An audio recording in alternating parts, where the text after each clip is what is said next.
Madame, Monsieur, bonjour, bienvenue dans ce flash d'information sur RTI1. Il se tiendra cette journée un conseil des ministres ce mercredi, une réunion entre le gouvernement ivoirien et le président de la République. Le rapport vous sera donné au cours de nos éditions prochaines. L'actualité aussi, ce sont ces deux audiences accordées par le vice-président. La première avec le vice-président d'Afrique de la Société financière internationale. L'institution financière prévoit d'intensifier ses interventions en Côte d'Ivoire et se positionne comme un partenaire de choix pour la mise en œuvre de certains projets sur le plan national de développement. Et en second lieu, donc seconde entrevue avec le vice-président de la République, Semoko Meïle Koné, un entretien avec le président du Conseil central de l'économie de Belgique. Avec lui, il a été bien évidemment question de coopération économique entre la Belgique et la Côte d'Ivoire. Intéressons-nous à présent au projet de construction et d'accélération des champions nationaux.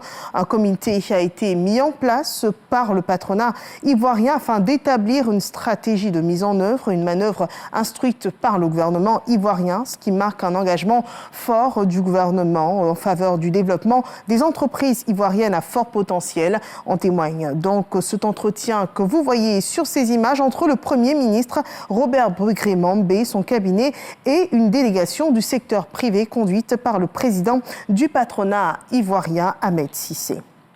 La construction des champions nationaux témoigne d'un environnement économique en perpétuelle évolution et nos systèmes suivent le mouvement pour rester compétitifs.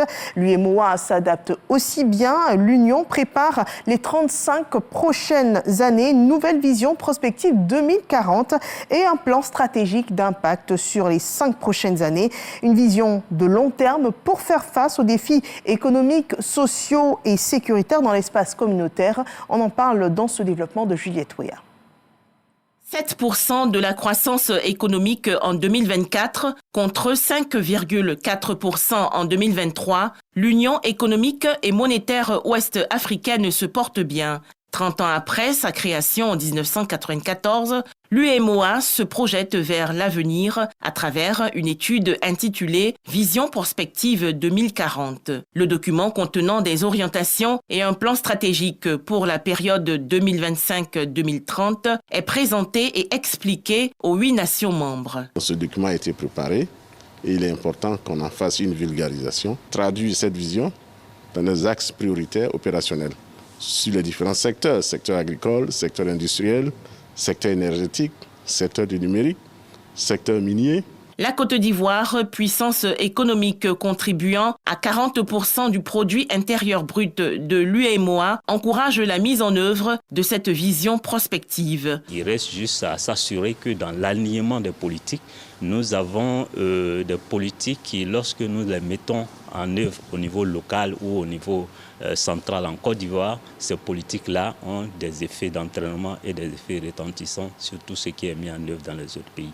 Donc c'est cette coordination que le ministère de l'économie, du plan et du développement travaille en étroite collaboration avec l'UEMOA. 4 pays de l'UEMOA, dont la Côte d'Ivoire, ont accueilli cette rencontre de vulgarisation de la vision prospective 2040 et du plan stratégique 2025-2030. Prochaine étape, le Mali, le Sénégal, la Guinée-Bissau et le Niger, du 13 au 31 mars 2025.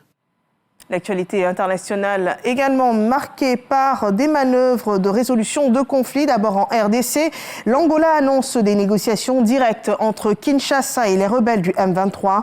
Le président congolais Félix Tshisekedi avait jusqu'ici refusé de discuter avec le mouvement du M23 du 23 mars qu'il qualifie de groupe terroriste. Le groupe armé du M23, on le rappelle, s'est rendu maître de larges portions de territoire dans l'est de la RDC et la médiation angolaise annonce donc une première des négociations directes qui se tiendront à Luanda dans les prochains jours en vue de négocier une paix définitive. Le président Tshisekedi a réagi en s'exprimant sur les réseaux sociaux. Il dit prendre acte des initiatives annoncées par le président angolais et attend de voir la mise en œuvre de cette démarche de médiation angolaise. Dans la résolution de la crise en Ukraine, Kiev a finalement accepté la proposition américaine d'un cessez-le-feu immédiat de 30 jours. Ce serait une première depuis le début de l'invasion russe il y a plus de 3 ans. Les Américains ont annoncé la reprise immédiate de leur aide militaire, un cessez-le-feu qui dépendrait maintenant du président russe Vladimir Poutine. La Russie n'a pas encore fait part de ses intentions et aurait encore bombardé l'Ukraine cette nuit. 4 personnes ont été tuées après une attaque russe dans le port d'Odessa la nuit dernière, selon les autorités ukrainiennes. C'est la fin de ce flash. Merci de nous avoir suivis. Je vous retrouve pour la synthèse de l'actualité de cette matinée à 13h. À tout à l'heure.